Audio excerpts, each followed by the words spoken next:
صلی علی نبینا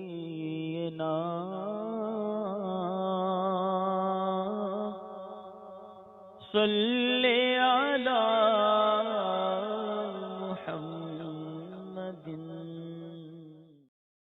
لك الحمد يا الله والصلاة والسلام عليك يا رسول الله. قال الله تعالى في شأن حبيبه إن الله وملائكته يصلون على النبي يا أيها الذين آمنوا صلوا عليه وسلموا تسليما. اللهم صل على سيدنا ونبينا وشفيعنا وحبيبنا ومولانا محمد وعلى آله وأصحابه وبارك وسلم صلاة وسلام عليك يا سيدي يا رسول الله صلی اللہ تعالی علیہ وسلم. محترم حضرات، ہر ہفتے سنیچر کی رات کو تمہید ایمان نامی ایک بہت ہی معتبر اور ایمان بڑھانے والی کتاب ہے. غیروں کے دامے فریب سے بچنے کے لیے حضور اعلیٰ حضرت نے ایک تحریر پیش فرمائی ہے جس کا نام ہے تمہید ایمان. اس کا درس ہوا کر رہا ہے، چند ہفتوں سے اس کا درس ہوتا آ رہا ہے، تو جتنا ہوا ہے اس کے آگے سے آج انشاءاللہ ہم آگے درس کریں گے. اللہ تبارک و تعالی ارشاد فرماتا ہے: قد كانت لكم اسوة حسنة في ابراہیم والذین معه اذ قالوا لقومهم انا براء منكم ومما تعبدون من دون الله كفرنا بكم وبدا بيننا وبينكم العداوة والبغضاء ابدا حتى تؤمنوا بالله وحده. اس آیت مبارکہ میں اللہ تبارک و تعالی امت محمدیہ سے مخاطب ہے اور فرما رہا ہے کہ اے لوگو،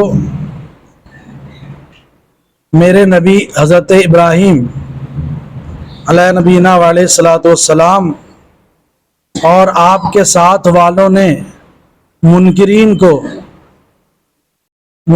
کو گمراہوں کو جو جواب دیا تھا وہی جواب تمہارے لیے نمونہ ہے. وہی جواب دے دو. کن لوگوں کو؟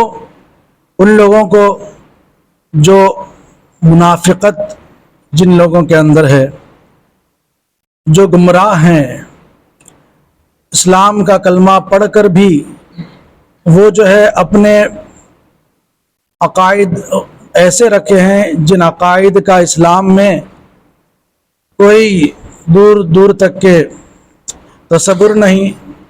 باطل عقیدے جو ہیں، جیسے کہ پچھلے دروس میں گزرا کہ اشرف علی تھانوی سے کسی نے پوچھا کہ ایسے شخص کے بارے میں شریعت کیا حکم بتاتی ہے کہ جو یہ کہے کہ نبی کو کوئی خاص علم نہیں ملا ہے، بلکہ جو بھی ملا ہے وہ تو ایسا ہے کہ خاصیت نہیں ہے بلکہ وہ تو عمومیت پر دلالت کرتا ہے. اور جب عمومیت پر دلالت کرتا ہے یعنی اللہ کے رسول صلی اللہ تعالی علیہ وسلم کو جو علم حاصل ہے اس میں کوئی خاصیت نہیں ہے، بلکہ ان کو اتنا ہی علم حاصل ہے جتنا ایک عام آدمی، بلکہ ایک پاگل کو، ایک مجنون کو، اور بلکہ جانوروں کو جتنا علم ہے بس نبی کو بھی اتنا ہی علم ہے. اگر کوئی ایسا عقیدہ رکھے تو آپ شریعت کا کیا حکم لگائیں گے؟ تو اس نے جواب دیا کہ یہ کہنے والا جو ہے کچھ سخت بات نہیں کیا. ایسے کو کافر کہنا تو درکنار گمراہ بھی نہ کہو. اس نے یہ فتویٰ جاری کیا. تو قرآن مقدس میں تو اللہ تبارک و تعالی ارشاد فرما رہا ہے کہ یا ایھا الذین آمنوا لا تتخذوا آباءکم و اخوانکم اولیاء ان استحبوا الکفر علی الایمان. اللہ تبارک و تعالیٰ کیا فرما رہا ہے؟ اے ایمان والو، اپنے باپ اپنے بھائیوں کو دوست نہ بناؤ اگر وہ ایمان پر کفر پسند کریں. یعنی اللہ تبارک و تعالیٰ ارشاد فرما رہا ہے کہ اے ایمان والو، سارے رشتوں میں سب سے بڑا رشتہ ایمان کا رشتہ ہے. تو اگر ایمان پر کفر کو جو بھی پسند کرے، وہ ایمان پر کفر پسند کرنے والا اگرچہ تمہارا رشتہ دار ہو، حتیٰ کہ تمہارا باپ ہو، حتیٰ کہ تمہارا بیٹا ہی کیوں نہ ہو، سگی اولاد ہی کیوں نہ ہو، دوست نہ بناؤ. لا تتخذوا آباءکم اولیاء ان استحبوا الکفر علی الایمان. دوست نہ بناؤ اور تم میں جو کوئی ان سے رفاقت پسند کرے، ومن یتولہم منکم فاولئک هم الظالمون، اور تم میں جو کوئی ان سے رفاقت پسند کرے وہی لوگ ستمگار ہیں. اور یہ حکم نازل ہو جانے کے بعد بھی اگر تم میں سے کوئی ایسے شخص کا ساتھ دیتا ہے، اس کی رفاقت پسند کرتا ہے، اس کو دوست بناتا ہے، تو ایسا شخص ظالم ہے. کیوں؟ کس طرح ظالم ہے کہ وہ اپنے اوپر ظلم کر رہا ہے. کہ اللہ تبارک و تعالیٰ نے تو ارشاد فرمایا کہ جو ایمان پر کفر پسند کرے. اب کفر کا مطلب یہ ہی نہیں کہ کوئی ہندو ہو جائے یا عیسائی ہو جائے، یہی نہیں، بلکہ گمراہوں میں جو سب سے سخت گمراہ ہے وہ کون ہے؟ کافروں میں جو سب سے سخت کافر ہیں وہ کون ہے؟ وہ ایسے کافر ہیں جو اسلام کا کلمہ پڑھنے کے بعد اپنے ایسے عقائد بنا لیے کہ جن عقائد کی بنیاد پر وہ اسلام سے نکل گئے، اور ایسوں کو کہتے ہیں مرتد. اور یہ مرتد کیا ہے؟ آپ کسی بھی عالم دین سے پوچھئے. مرتد ایسے شخص کو کہتے ہیں کہ جو اسلام کا کلمہ پڑھنے کے بعد پھر سے اسلام سے پھر گیا. اور ایسا کوئی کرے گا کہ اسلام کا کلمہ پڑھنے کے بعد پھر سے کافر ہو جائے؟ ایسا تو کوئی نظر نہیں آتا. شاید آپ میں سے بہت سے یہ سوچ رہے ہوں گے، لیکن اسلام کا کلمہ پڑھنے کے بعد پھر گمراہ ہو جانا، پھر اسلام سے نکل جانا کیسے ہوتا ہے؟ آج جیسے ہو رہا ہے کہ اللہ تبارک و تعالیٰ کے بارے میں ایسا عقیدہ گڑھ لیا جائے جو بالکل قرآن کے خلاف ہو. جیسے کہ معاذ اللہ دیوبندیوں کا یہ عقیدہ ہے کہ اللہ تبارک و تعالیٰ جھوٹ بول سکتا ہے. معاذ اللہ، بلکہ اللہ تبارک و تعالیٰ نے جھوٹ بول دیا، بولا جھوٹ. اور قرآن کیا کہتا ہے اس تعلق سے؟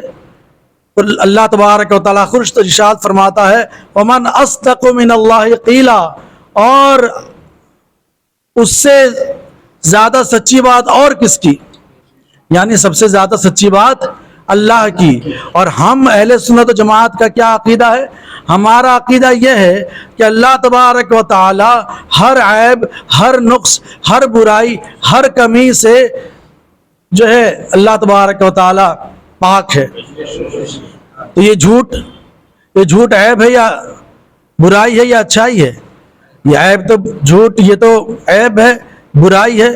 تو جو شخص یہ عقیدہ رکھا کہ اللہ تبارک و تعالیٰ جھوٹ بولتا ہے، بلکہ بولا، تو اس کا مطلب اس کا یہ عقیدہ ہے کہ اللہ تبارک و تعالیٰ عیب والا ہے، اس کے اندر عیب ہے. جب عیب ہے تو پھر ایک ہی جھوٹ پر سب ختم. ایک ہی جھوٹ پر کیا؟ یہ تو فساد کا دروازہ کھل گیا.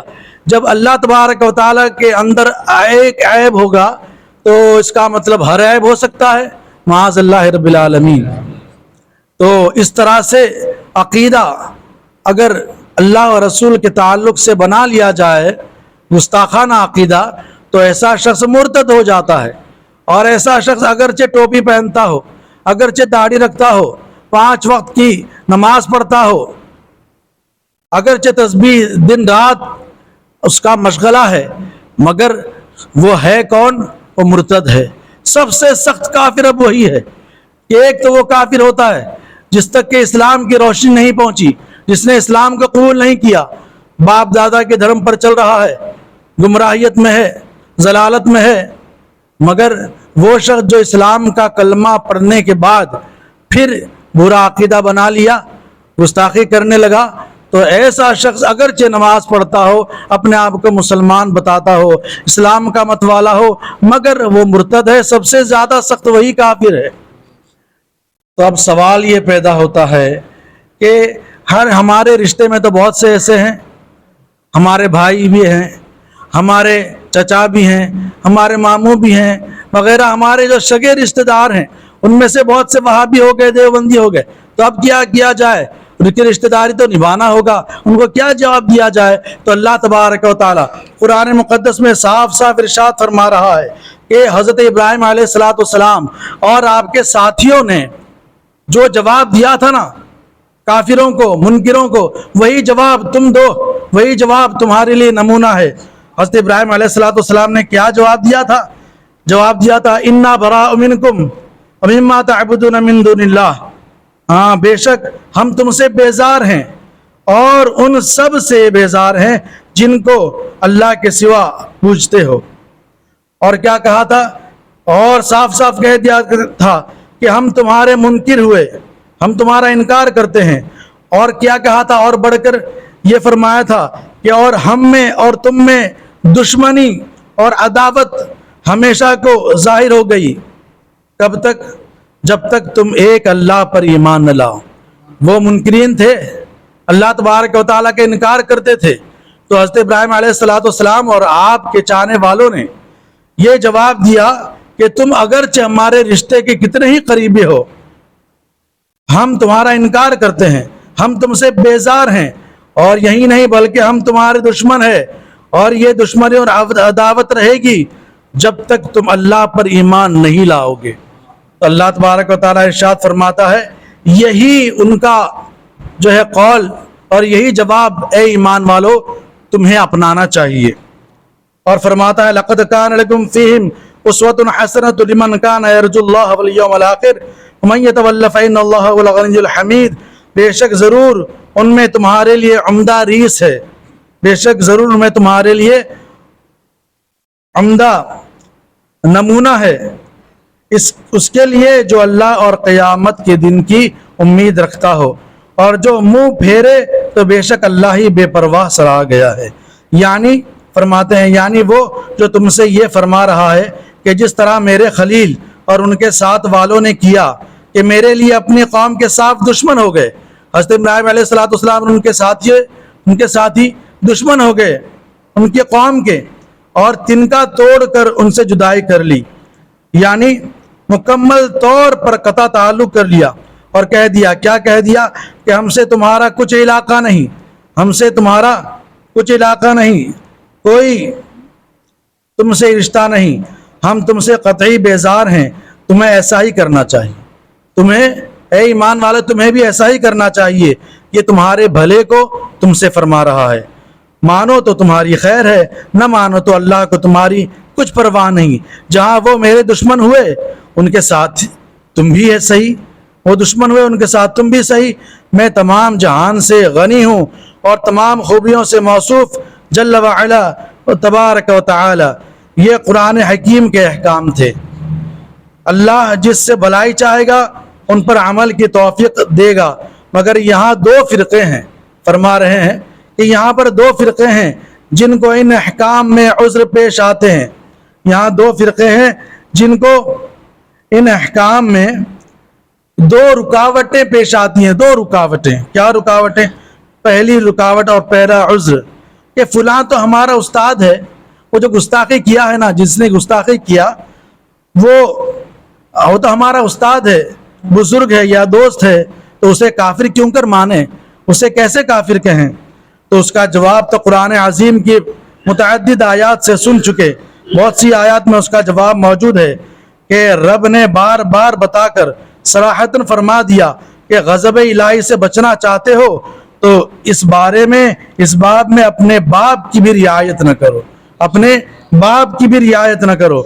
دوسرا عذر اور دوسری رکاوٹ کون سی؟ صاحب یہ بدگو لوگ، یہ گالی دینے والے، یہ اللہ و رسول گستاخی کرنے والے بھی تو مولوی ہے، یہ بھی تو مولانا عالم ہے، بھلا مولویوں کو کیوں کر کافر سمجھے یا برا جانے؟ ارے وہ بھی تو مولانا ہیں، ان کو کافر کیسے بولیں گے؟ تو اس کا جواب کیا ہے؟ اللہ تبارک و تعالی واضح طور پر ارشاد فرمایا کیا؟ افرأیت من اتخذ الہہ ہواہ واضلہ اللہ علی علم وختم علی سمعہ وقلبہ وجعل علی بصرہ غشاوہ فمن یہدیہ من بعد اللہ افلا تذکرون۔ بھلا دیکھو تو جس نے اپنی خواہش کو اپنا خدا بنا لیا اور اللہ نے علم ہوتے ساتھے یعنی علم ہوتے ہوئے اسے گمراہ کیا۔ علم تھا لیکن علم نے اسے بچایا نہیں، علم ہوتے ہوئے وہ گمراہ ہو گئے، اور اس کے کان اور دل پر مہر لگا دی اور اس کی آنکھوں پر پٹی چڑھا دی، تو کون اسے راہ پر لائے اللہ کے بعد؟ تو کیا تم دھیان نہیں کرتے؟ اور بھی آیتیں ہیں لیکن یہاں پر وقت جو ہے دوسری جماعت کا ہو رہا ہے، لہٰذا اللہ تبارک و تعالیٰ کی بارگاہ میں دعا ہے کہ ہم نے جو کچھ پڑھا کہا سنا کہیں کسی قسم کی کوتاہی سرزد سے معاف فرمائے، اسلام اور سنیت پر زندہ رکھے، مذہب اہل سنت و جماعت پر قائم و دائم رکھے، اسی پر ہمارا خاتمہ فرمائے۔ سبحانک اللہم و بحمدک لا الہ الا انت استغفرک و اتوب الیک برحمتک یا ارحم الراحمین۔